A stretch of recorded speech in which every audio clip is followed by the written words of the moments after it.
visto que o nosso time aqui está muito em contato com o pessoal das cooperativas de crédito, e de fato as cooperativas de crédito, mesmo sendo demandadas nas recuperações judiciais, têm sido parceiras, não só as cooperativas de crédito, os bancos também têm flexibilizado bastante, mas as cooperativas de crédito em especial têm sido muito parceiras no sentido de fazer essa tratativa com o produtor rural recuperando, ou com a empresa recuperando. Como é que você vê isso, Felipe? Você que está nessa frente aí com as cooperativas, como é que está sendo esse trato nesse dia a dia? Uma interessante que eu tenho visto de modificação hoje é que não só a cooperativa, mas outras instituições têm flexibilizado pro recuperando, até mesmo antes do ingresso da RJ, uma possibilidade maior de um acordo, de uma negociação.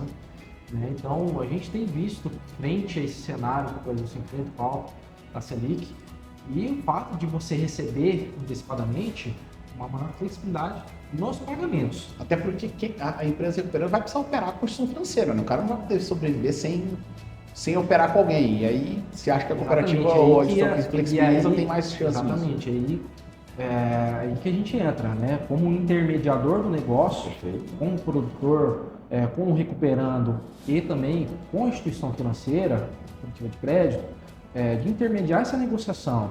Por quê? É muito mais proveitoso fazer uma negociação que antecede, às vezes, a recuperação judicial, e a gente receber uma parte agora, ou até mesmo dar um prazo de carência, jogar essa capacidade de pagamento para 5 a 10 anos, uma taxa mínima, do que esse valor, esse crédito, ser discutido na recuperação judicial, aprovar o plano, muitas vezes maior, 70% de deságio, 80% de deságio, 90% de deságio, a carência, a correção pelo TR, é muito mais fácil a gente resolver isso, e aí eu falo abertamente que depois da alteração da lei da recuperação judicial, isso flexibilizou muito mais. Ficou muito mais seguro a gente fazer esse tipo de operação. Então eu vejo que os credores têm flexibilizado uma maior postura de negociação.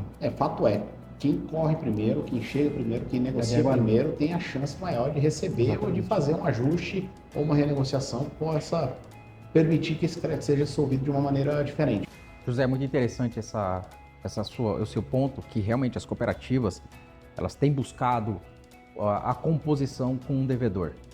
As cooperativas, como elas têm essa atuação regional e geralmente têm uma proximidade do produtor, um contato próximo, elas já buscam uma situação de acordo prévio, tá? Mesmo que elas funcionem como parceiras dentro da recuperação judicial, de forma a garantir o recebimento daquele crédito e ainda assim proporcionar para o produtor rural que ele mantenha a atividade dele, proporcionando os créditos dentro da recuperação judicial. Porque hoje, com a alteração da lei, nós temos o mecanismo para que existam os deep fines, que são o debt in possession, né?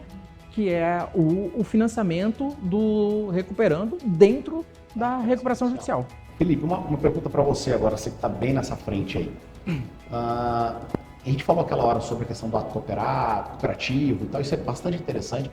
Como é que funciona especificamente para as cooperativas, não só as de crédito, tá? Mas todas as outras, porque tem cooperativa agropecuária, cooperativa agrícola, cooperativa de consumo, tem uma série de cooperativas que... Não, vou voltar, não ficou bom. Vou perguntar de novo. Felipe, uma pergunta para você agora. A gente falou bastante do ato cooperativo agora há pouco e me surgiu algumas dúvidas aqui. O que é cooperativa de crédito, e não só de crédito, mas todas as outras cooperativas que fornecem algum tipo de produto ou de trabalho para essas pessoas que se associam a elas, o que elas precisam observar para poder ter uma melhor garantia ou satisfazer o seu crédito com maior rapidez? Hoje muito se discute sobre a previsão do artigo 6º, o artigo 6º, parágrafo 13º, com a inclusão da lei, houve a previsão no seguinte sentido, que os créditos decorrentes de ato cooperativo não se submetem aos efeitos da recuperação judicial. Certo. Então, uma das primeiras decisões que saiu, inclusive no Tribunal de Mato Grosso, foi do escritório que a gente atuou em favor de uma cooperativa de crédito, e a gente conseguiu a exclusão dos créditos da cooperativa em decorrência desse ato cooperativo. Mas não só isso. Por quê? Não basta só o credor ou o escritório alegar que se trata de um ato cooperativo. É muito além. Porque você precisa comprovar, não só pelo administrador judicial, mas também pelo juiz, que esse crédito é de fato decorrente de ato cooperativo. O que isso significa? Que esse associado ele tem condições muito mais favoráveis que até mesmo uma instituição financeira. Então, dentre elas, na própria previsão do contrato, a previsão de que é decorrente de ato cooperativo, em algumas cooperativas existe essa cláusula contratual, mas também as sobras que o associado recebe. Se ele recebeu essas sobras ou não. Se ele recebeu essas sobras ou não. Então é muito importante se ater a isso. Logo quando chegar os documentos, né, alguma pressão judicial de algum produtor, ficar a analisar esses documentos, né, não só os contratos, né, a ficha gráfica, o cálculo, mas também o histórico, os extratos das sobras de todo o grupo, não só do recuperando, né, mas também dos avalistas, dos avais, para a gente comprovar o juiz, de fato ele é associado, ele recebeu esses valores de sobras, teve juros capitalizados sobre isso. É uma situação que, inclusive, é prevista em contrato. Deixa eu te perguntar, esses requisitos que precisam ser comprovados e cumpridos também servem para as cooperativas do agronegócio, por exemplo? Um cara vai numa cooperativa para fazer uma operação de barter, para fazer um custeio ali com entrega do grão, a mesma coisa, precisa comprovar, precisa analisar tudo isso, como é que funciona?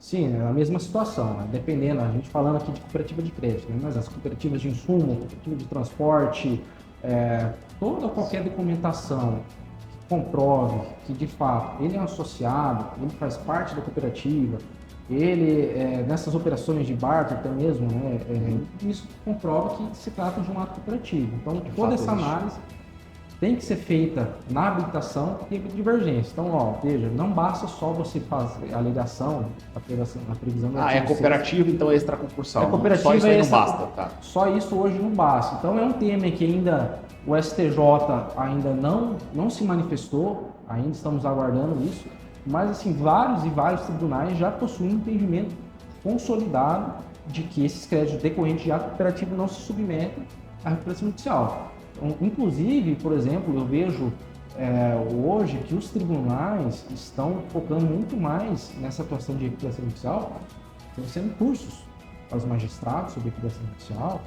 Inclusive, alguns tribunais também já emitiram um ofício circular, redigido pela própria corregedoria, orientando os juízes, obviamente com o apoio da OCB, orientando os juízes com a inclusão, a alteração desse dispositivo.